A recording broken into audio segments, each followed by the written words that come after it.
Hi everyone, welcome to Cost Study Circle, Ravleen this side. So today we will take question number 9 of exercise 4.3, which is the most important question. In this question, two water taps together can fill the tank in 9 3/8 hours. मतलब दो water tap जो हैं वो मिल के एक tank को fill कर रहे हैं 9 3/8 hours में. तो tap of larger diameter 10 hours कम लेता है स्मॉलर टैप से. मतलब दो टैप जो हैं, एक टैप है लार्जर डायामीटर का, एक टैप जो है उसका जो फिलिंग जहाँ से वाटर फ्लो होता है वो पार्ट जो है वो बड़ा है, right, as compare to the other one which is smaller. तो यहाँ से जो टैप से जो वाटर फ्लो हो रहा है, अब इसका वाटर तो ज़्यादा फ्लो हो रहा होगा ना इसमें से, और यहाँ से वाटर कम, क्योंकि इसका डायामीटर कम है, राइट, इसका डायामीटर कम है. तो जो टैप लार्जर डायमीटर का है उसको 10 hours कम लग रहे हैं as compare to smaller tap tank को फिल करने में. Find the time in which each tap can fill the tank separately. मतलब हमें टाइम फाइंड आउट करना है कि कितनी देर में दोनों टैंक जो हैं अलग अलग टाइम, उन दोनों का अलग अलग टाइम निकालना है कि दोनों कितनी देर में जो है टैंक फिल कर देते हैं. ठीक है, तो हम इसमें क्या ले लेते हैं, let the time taken by smaller tap. Smaller tap को कितना टाइम लग रहा है टैंक को फिल करने में, x hours. Okay, x hours smaller time को स्मॉलर टैप को फिल करने में लग रहे हैं. तो time taken bye larger tap, larger tap को कितना टाइम लगेगा. अगर इसको x hours लग रहे हैं तो उन्होंने बोला लार्जर टैप जो है जिसका डायमीटर लार्ज है उसको 10 hours कम लग रहे हैं. तो x माइनस 10 hours. ठीक है, इसको लग रहे हैं x hours और बड़े वाले को लगेंगे x माइनस 10 hours. ठीक है, then the smaller tap to fill the tank. अब क्या कहते हैं, देखो, time taken by the smaller tap तो हमने ले लिया और लार्जर टैप भी ले लिया. दोनों मिल के कितनी देर में फिल कर रहे हैं, 9 3/8 hours में. Time taken to fill the tank together कितनी देर में, 9 3/8 hours. इसको कन्वर्ट कर लेंगे तो क्या हो जाएगा, 8 9 से 72 + 3 75/8 hours. ठीक है, 75/8 hours में दोनों मिल के फिल कर रहे हैं. तो अब ना इसमें हम एक पार्ट का निकाल लेते हैं. इस क्वेश्चन में, इन क्वेश्चन को कैसे किया जाता है, हम 1 hour में कितना टैंक फिल हो रहा है ये निकाल लेते हैं. 1 hour में कितना टैंक हमारा फिल होगा. तो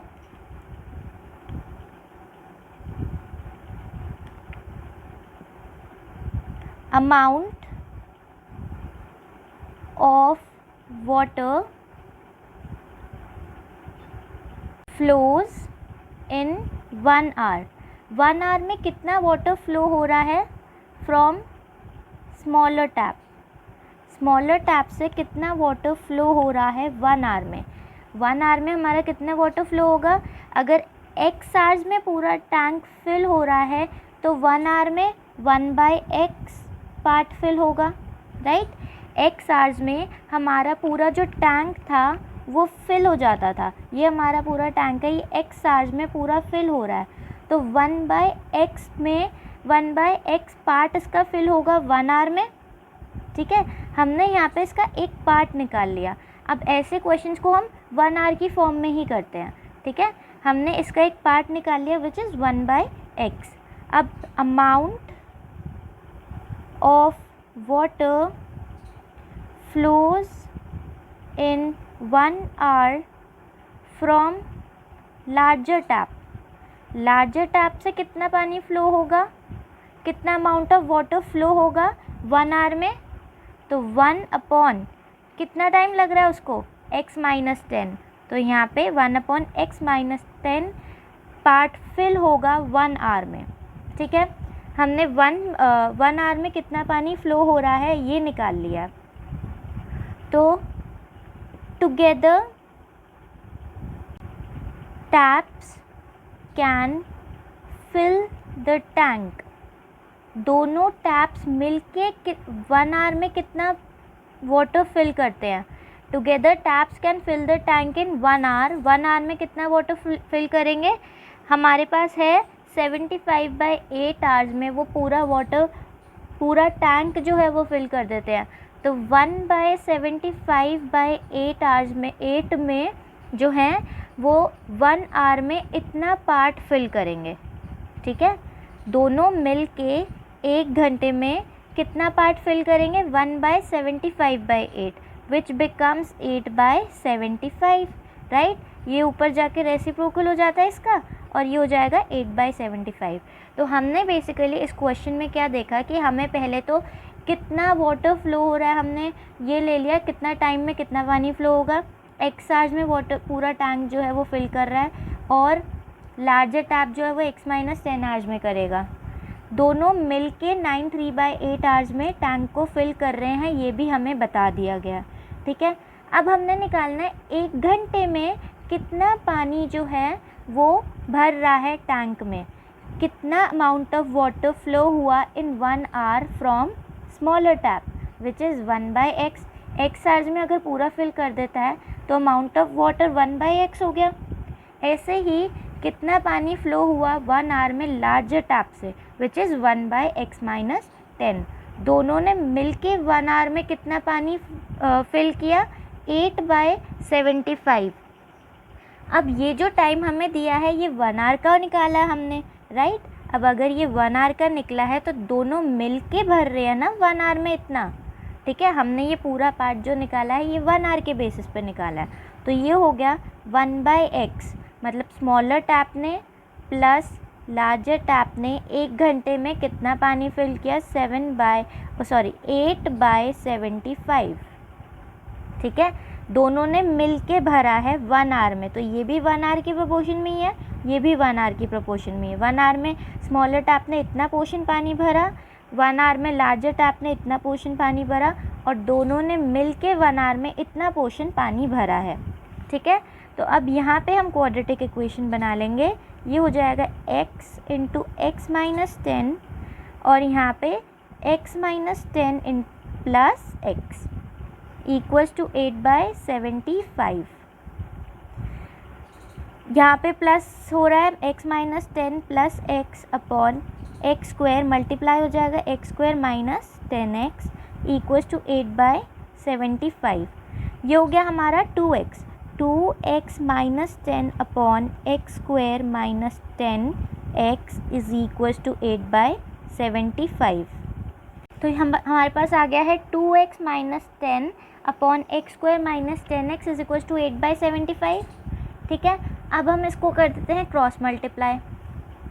क्रॉस मल्टीप्लाई करेंगे तो 2x - 10 इंटू आ गया 75 is equals to 8 into x² - 10x। Multiply किया तो ये हो गया 150x - 750 equals to 8x² - 80x। ठीक है, नेक्स्ट स्टेप 8x² - 80x। ये 150x प्लस में था, यहाँ जाके माइनस 150x, ये माइनस में था, यहाँ आके प्लस 750 इक्वल्स टू 0। अब 8x² - 150 एंड -80 क्या हो गया हमारा? -230x plus 750 is equals to 0। यहाँ से हम 2 कॉमन ले सकते हैं। 2 कॉमन लेंगे तो आ गया 4x² माइनस 2 1 ज़ा 2 1 ज़ा 2 1 कैरी किया तो यहाँ आ गया 5 115x प्लस 2 3 ज़ा 6 1 बचा 7 ज़ा 14 एंड 5 ज़ा 10 विच इज़ इक्वल्स टू 0। ये हो गया हमारे पास 4x² minus 115x plus 375 is equals to 0। हमारे पास क्वाड्रेटिक इक्वेशन आ चुकी है अब। ठीक है, अब इसको हम सॉल्व करेंगे बाय क्वाड्रेटिक फॉर्मूला। ठीक है, d is equals to b² minus 4ac। b हमारे पास है 115 विच इज़ -115, इसका करेंगे स्क्वायर माइनस 4 a की वैल्यू 4 एंड c की वैल्यू 375। 115 का स्क्वायर करेंगे तो आ गया हमारे पास 7 + 5 12, 5 10 11 12 एंड 13, 13225, 13225 माइनस 4 4 ज़ा 16 इंटू 375, 375 को 16 से मल्टीप्लाई करेंगे तो आगे 6 5 ज़ा 30, 7 ज़ा 42 प्लस 3 45, 6 3 ज़ा 18 प्लस 4 22 एंड 375, 10 6000, 13225 माइनस 6000, ये आ गया हमारा 7225। 7225 का स्क्वायर रूट करेंगे तो हमें मिल गया 85। स्क्वायर रूट ऑफ डी करते हैं ना हम, वहाँ पे हमें मिल गया 85। अब हम वैल्यूज़ पुट करते हैं इसकी, x = -b plus minus root of d upon 2a। इस फॉर्मूला में पुट करेंगे तो हमारे पास आ गया -115 plus minus root of 7225 upon 2 into 4। ये हो गया हमारे पास x = 115 plus 85 upon 8 and x = 115 minus 85 upon 8। ठीक है, अब ये क्या हो गया, 115 प्लस 85, 5 + 5 10, 8 9 10, 200 अपॉन 8, 8 1 ज़ा 8, 2 ज़ा 16 हो गया ये, 8 2 ज़ा 16, 4 आया 5, 25 और यहाँ पे 0, 11 में से 8 गया 3, 30/8 विच इज़ 4 ज़ा एंड 15 ज़ा, 15/4। ये रिजेक्टेड होगा। ये रिजेक्ट क्यों होगा, ये देखो यहाँ पे ये रिजेक्ट इसीलिए हुआ, अगर हमें स्मॉलर टैप को फिल करने में कितने लिए थे हमने, स्मॉलर टैप को फिल करने में x चार्ज लग रहे हैं और x की वैल्यू अगर 15/4 हम ले लेते हैं तो लार्जर टैप को x - 10 लग रहे हैं ना।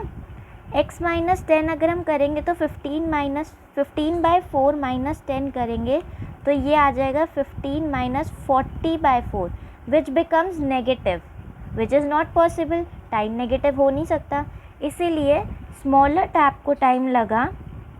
Smaller tap takes 25 hours and larger tap